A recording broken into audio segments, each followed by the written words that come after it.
Mesdames et messieurs, bonsoir et soyez les bienvenus pour cette nouvelle édition de notre journal de 22 h au sommaire de l'actualité.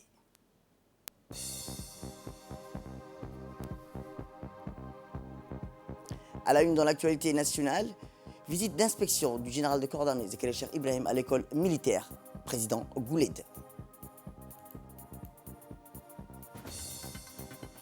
Et dans l'actualité internationale, coopération renforcée entre la Tanzanie et les États-Unis d'Amérique. C'était les titres. Merci à si vous nous rejoignez.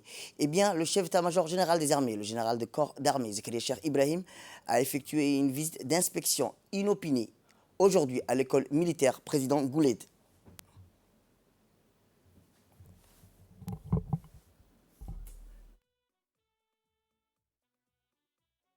Dans le cadre de la montée en puissance des forces armées djiboutiennes et de la politique de rajeunissement de ces cadres, l'armée djiboutienne a procédé à la fin de l'année 2021 à une campagne de recrutement ciblée en faveur des jeunes techniciens.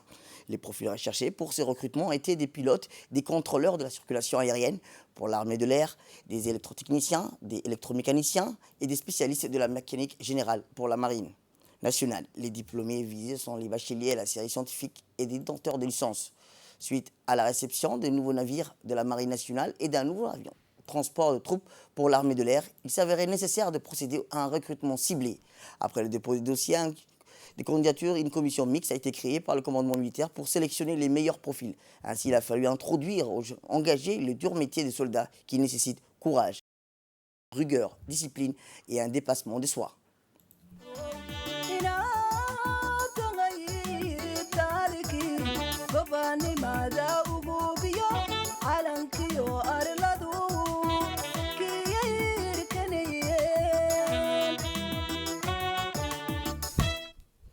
Ces apprentissages passent par l'enseignement de disciplines propres à l'armée, comme l'école militaire président Gouled de Holhol et la pépinière de la formation de tout soldat. Cette formation de base, communément appelée formation élémentaire toute armée ou FETA, a eu lieu en son sein. Cette formation répond à un besoin urgent des forces armées djiboutiennes sur le nouveau navire et l'avion récemment acquis. Elle répond également aux instructions du président de la République désireux de s'engager pour la jeunesse djiboutienne. C'est dans ce cadre qui s'inscrit cette visite d'inspection du chef d'état-major général des armées à la descente de l'hélicoptère. La délégation restreinte présidée par le chef d'état-major général des armées, le général de corps armé Zakaria Cheikh Ibrahim, a été accueillie par le commandant de l'école militaire, le lieutenant-colonel Mohamed Jama Qayad. Le général Zakaria Cheikh Ibrahim a salué les piquets d'honneur dressés à son honneur. Ensuite, le lieutenant-colonel Mohamed Jama Qayad, commandant de a présenté au chef d'état-major général des armées un bref exposé qui a permis de rendre compte de l'instruction dispensée à Holhol au profit de ces jeunes recrues et de la physionomie des stagiaires. Et bien tout de suite après, au terme de la présentation, le général Zakaria Cheikh Ibrahim a entamé une visite guidée des installations de l'école militaire. En premier lieu, le CMGA s'est rendu dans les salles de cours où les jeunes recrues suivaient l'enseignement militaire dispensé par des cadres de qualité.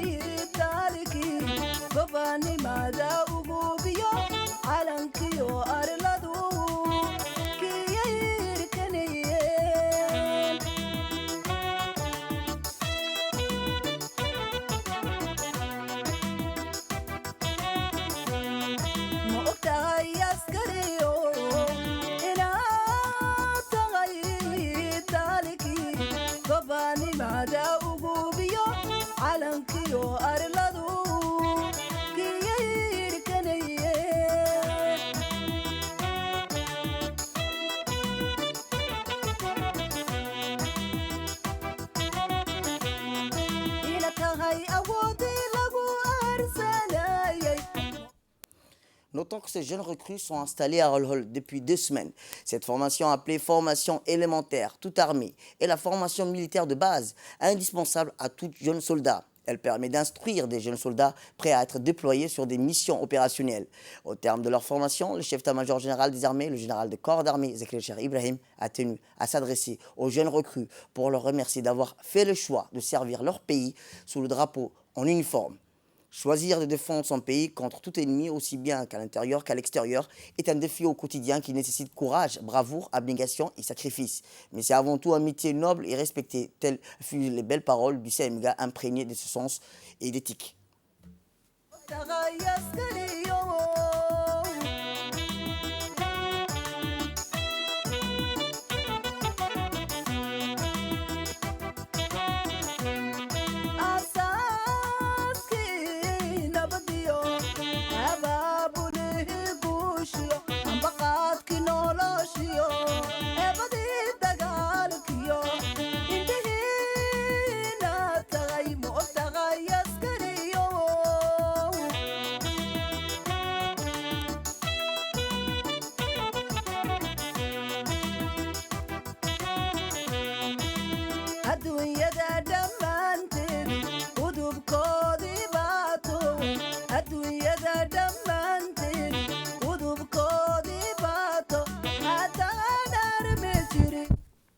Par la suite, le général Zakari Cheikh Ibrahim a pu visiter les différentes infrastructures de l'école, entre autres l'infirmerie du corps, le point de cuisson des airs, des détentes et la zone de soutien technique.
تغي الوادي مركيان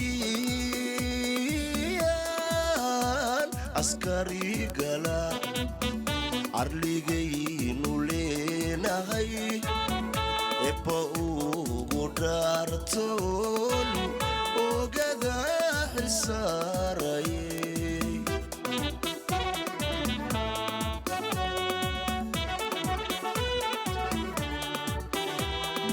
تهي الوادي مركيان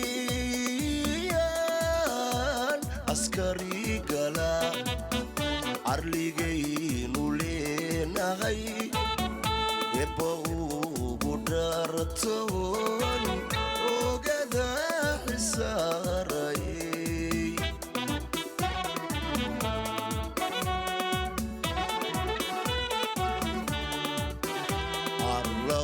قم أنا غيتير لاير كذا أنا غي عديقة خاتمت أنا غي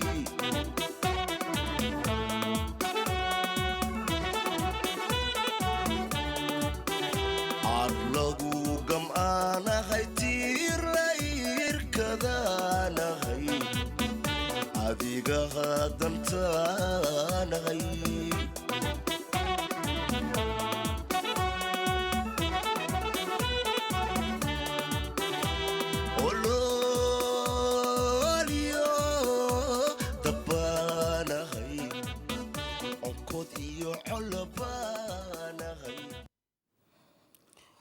Autre actualité dans ce 22h, c'est aussi le centre Afarpen de Djibouti en collaboration avec la librairie Victor Hugo qui a organisé au centre clé la présentation d'un nouveau livre intitulé Sur les traces d'Afar, fils de Midian, écrit par Ali Mohamed Kamil, dit Aletoche, un écrivain très passionné par l'origine de l'histoire et les mouvements migratoires des peuples de la Corne d'Afrique, notamment du peuple Afar. La présentation a commencé par un exposé du livre et par l'auteur, suivi d'un débat interactif très intense et riche avec les participants et participantes issus de tous les milieux parlementaires, de hauts cadres, des professeurs, avec une forte participation des amis de l'écrivain et des membres de sa famille. Le contenu du livre sur la trace de l'Afar, fils de Midian, est focalisé sur l'origine des Afars qui commence en Mésopotamie, à l'époque des Mythiques, et s'est poursuivi à travers toute l'Arabie, dont le Yémen, Oman et en Afrique de l'Est, et même jusqu'au Maghreb. Un livre très bien documenté avec des références écrites très anciennes de l'Égypte, de la Grèce et des grands auteurs, explorateurs arabes qui ont sillonné la région de la Corne de l'Afrique pour parler de l'origine des mouvements migratoires et des peuples que les Afars ont côtoyés à un moment de leur histoire. L'auteur a aussi puisé sur ce source dans les livres anciennes, la Torah, les anciennes araméennes et grecques. Aletoche a croisé ces informations avec les contenus du Coran et avec le soutien des lettres arabes très passionnés comme le professeur Kamil et son ami en France. Des années, c'est un ouvrage scientifique, c'est un ouvrage de recherche scientifique Alitoche a travaillé de nombreuses années sur cet ouvrage dont j'ai suivi depuis des années donc, la progression, tout le travail qu'il y avait autour avant qu'il ne finisse cet ouvrage. Donc aujourd'hui, je suis bien contente que cet ouvrage puisse être l'occasion d'une conférence, une conférence qui ne sera probablement pas la première, car c'est un ouvrage qui est une mine de ressources et une mine d'informations extrêmement importante sur pas seulement les Afars, mais toutes les tribus ou toutes les grandes tribus de notre région. Tous ceux qui s'intéressent à l'histoire ou à la généalogie peuvent trouver en cet ouvrage des éléments de référence. C'est un ouvrage qui s'appuie sur des travaux qui, pour certains, datent d'il y a plus d'1 siècle. Donc ce n'est pas un ouvrage qui a été écrit à la légère, c'est un ouvrage qui repose, qui a comme socle quand même des ouvrages, d'autres ouvrages de recherche scientifique écrits pour la plupart en anglais, donc écrits par des grands écrivains et des historiens anglais, américains, etc. Donc c'est vraiment un ouvrage que je recommande. C'est un ouvrage qui certainement va servir de base de travail pour nos chercheurs à l'université, mais aussi pour les étudiants, notamment ceux du département d'histoire et géographie, puisque dans cet ouvrage, il y a aussi de nombreuses cartes. Eh bien, dans une interview accordée à la presse, l'auteur nous indique que le livre est très bien documenté avec des références écrites très anciennes de l'Égypte, de la Grèce et des grands auteurs d'explorateurs arabes qui ont sillonné la région de la Corne de l'Afrique. Voici ses propos. De ce débat, je suis sincèrement heureux et content d'avoir fait cette conférence aujourd'hui ici au Clé. Ça a permis d'avoir un débat serein, un débat fructueux dans un cadre fonctionnel. Je suis très content des réactions des gens, comment le livre il a été accueilli, les questions qui m'ont été posées. J'ai pu constater que ça a soulevé beaucoup d'intérêt et beaucoup de curiosité chez les auditeurs qui étaient là aujourd'hui. J'ai débuté en 2013 et j'ai terminé en 2021. Je l'ai fini en 2021. Pour ce qui est de la deuxième partie de la question, oui, parce que d'une manière générale, ce n'est pas spécifique à nous, c'est pareil pour tous les peuples d'Afrique, c'est en général les autres qui écrivent nos histoires et les autres disent ce qu'ils ont envie de dire ou ce qu'ils recueillent chez leurs informateurs. Ce livre-là est en vente à la librairie Victor Hugo. Oui, la cérémonie d'aujourd'hui a été organisée par le PENAFAR en collaboration avec la librairie de Victor Hugo et avec l'assistance soutenue et conséquente du CLÉ, du Centre de leadership et de l'entrepreneuriat, auquel je rends encore hommage et que je remercie sincèrement. Direction Arta, où le conseil régional d'Arta a abrité ce week-end un atelier de validation du plan de développement de la région d'Arta en présence de tous les membres du conseil et qui ont finalisé ses activités prioritaires.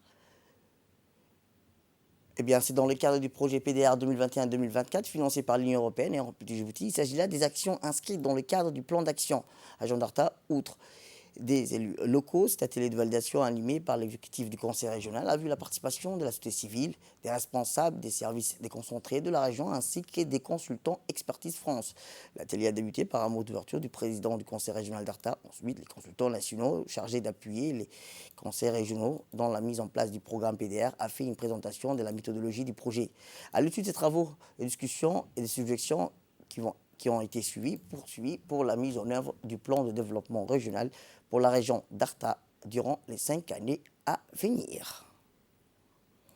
Eh bien, voici les propos du président du conseil régional.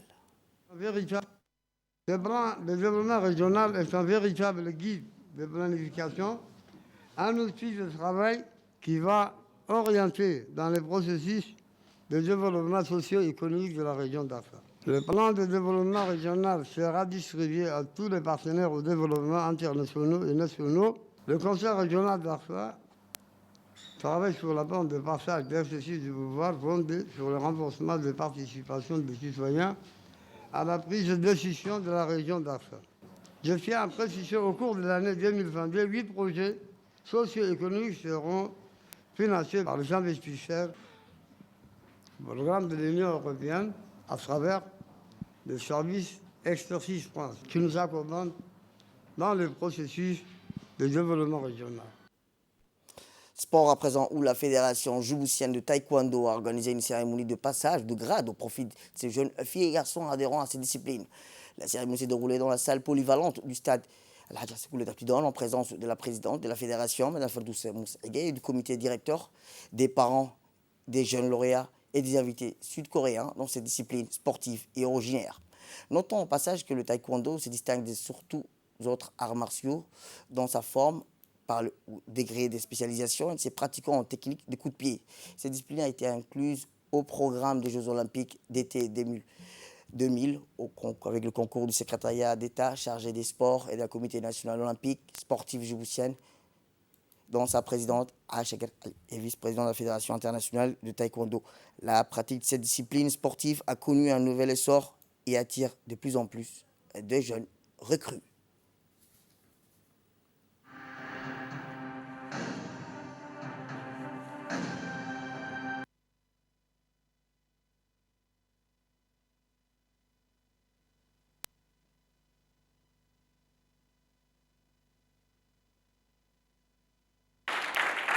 C'est autant de joie et autant d'engagement pour le taekwondo.